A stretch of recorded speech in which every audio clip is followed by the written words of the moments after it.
These are really good. Zion Williamson, the superstar from the New Orleans Pelicans and one of the most dominating players in the NBA when healthy. He's already had a couple of signature basketball sneakers with Jordan Brand, and now he's got his first collab with the Jordan 1 Low, and I think these were a slam dunk. My name is Josh, and I will be reviewing the Jordan 1 Low Voodoo.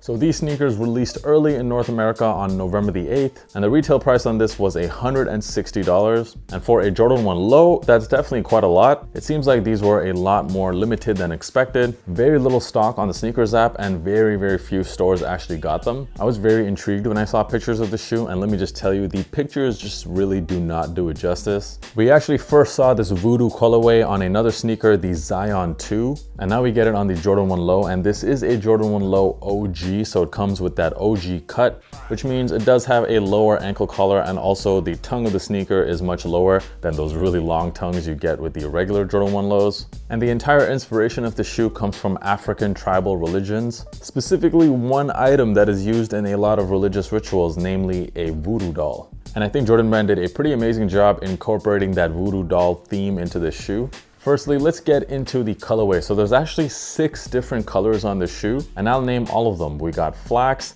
muslin, fauna brown, oil green, sesame, and moon fossil. It's definitely very heavy on the earth tones, which I'm a big fan of, because if I could describe my wardrobe in 2 words, it would be earth tones. Another cool feature about the shoe is that the colors are mismatched on the left and right pair. You can see that on the toe box. You can definitely say that this colorway and all of the different details on the shoe could easily pass as a Travis Scott collab rather than a Zion Williamson shoe. But not only do you get a whole bunch of colors on the shoe, you even get a mix of materials. 3 main materials used on the shoe are canvas, hemp, as well as suede.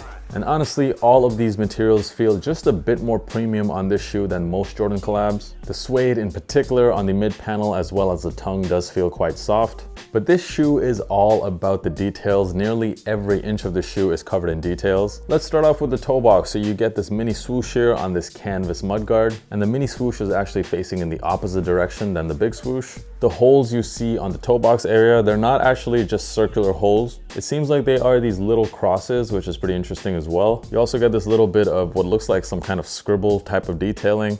And then moving on to the swoosh features a bunch of random little threads on it. And also on the medial side of the sneaker, you see some exposed threads there. On the tongue of the sneaker, you have a Nike Air logo, which is also done upside down.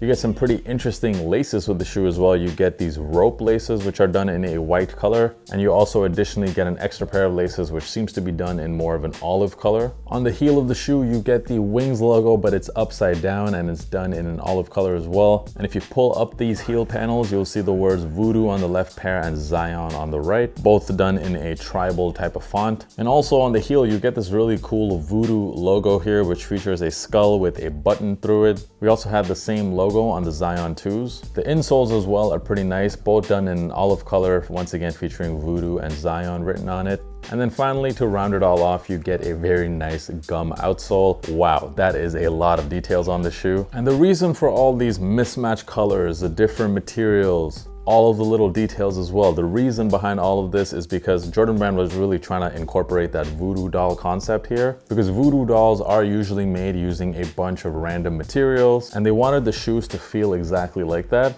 And I think they were very successful at it. So good job, Jordan Brand, on this collab. Also, very quickly, if you guys find this video useful so far, make sure you hit that subscribe button if you haven't already done so. That's all I'm asking for. It really supports the channel. Quality wise, when you hear Jordan Brand is about to use several different materials on the shoe, I'm not gonna lie, I was pretty nervous about the quality, but the execution, at least on my pair, is pretty much flawless. So when it comes to sizing, now on the Jordan 1 Low OGs, I like to go true to size and it fits me perfectly.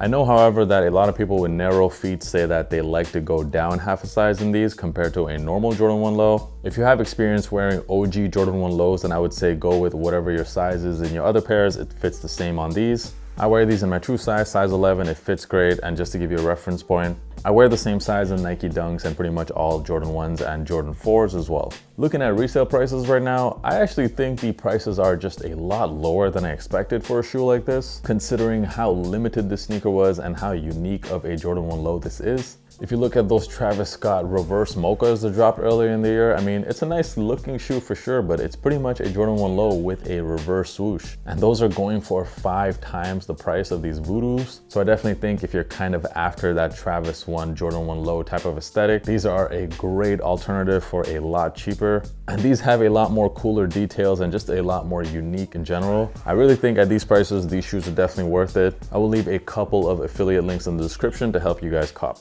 Overall, the Jordan 1 Low Voodoo, aka Jordan 1 Low Zion Williamson, are these a cop or a drop? I would go as far as to say that these are actually one of the most underrated sneakers to drop this year. Really great execution on this voodoo doll concept. You also get some nice materials, and on top of all of that, you're actually getting a really nice colorway that is pretty wearable. So yesterday I actually filmed my top 10 sneakers of the year video, and I actually had to go back and redo part of the video just to talk about these. So that's how good I think they are. The Jordan 1 Low Voodoo, these are a cop.